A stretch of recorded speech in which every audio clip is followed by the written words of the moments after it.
Sino? Sino ang mag-aakalang aabot ang 20 pesos mo sa mga araw na ito? Taray, ang galing naman. Nabubuhay pa rin siya. Galing mo humawak ng pera. Pwede kang maging financial advisor. Mga yes, friend, ako'y nagbabalik. DJ Ganto Wanda, kasama niyo, friend, dito sa 101.1 Yes FM. Alam mo, talent yan ha, yung nakakapagbalansi ka ng pera. Kung paano mo pagkakasyahin ang kakarampot mong pera bago ang sahod, nang hindi ka nang hihiram, nang hindi ka nang buburaot ng katrabaho, hindi ka nagpapalibre. Talent yan. Diba? Yan sinasabi ko sa inyo, pag sumasahod kasi kayo, akala nyo kayo si Elon Musk.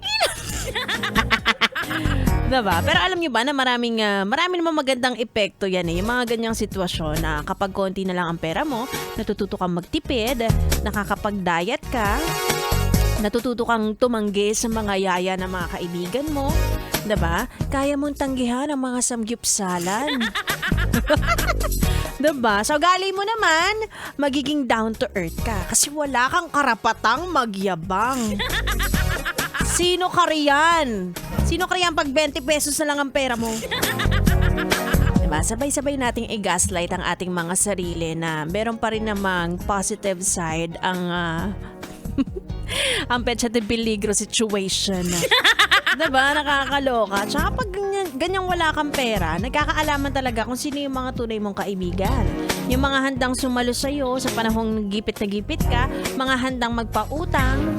Diba? Ilan lang yung mga ganyan, no? Mga madaling lapitan. Yung walang reklamo, mapahiram ka lang ng 1,000. Yan ang hinahanap ko sa mga kaibigan. Diba? Hindi yung kilala ka lang nila kapag may panlibre ka, ganyan. Malalaman mo yung mga ganyang klase ng tao na kapag niyaya mo magkape o kaya kumain sa labas, uy tara, kain tayo sa labas. Uy tara, yes friend, magkape tayo. Tapos ang isasagot sa'yo, libre mo? Diba? Hindi mo muna tinanong kung saan. Pwede ba? Diba? Buti ba ng mga nagtatrabaho sa sa labas, ayan, may kanya-kanya silang buhay. Hindi ko naman sinasabi na nagpapalibre sa akin si B-Boy Bibo. Kasi ako yung lililibre niya. At sama na tingin niya sa akin. Speaking of B-Boy Bibo, makakasama ko na ang Bibi niya on air, Bibi ko naman na off air sa aking pagbabalik. Kaya naman ituloy muna natin ang ating tugtugan. Samahan niyo na ako hanggang alas 9 ng gabi.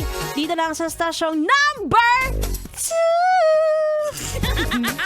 Pero number 1 pa rin sa kalokohan. 101.1 Yes FM Solid.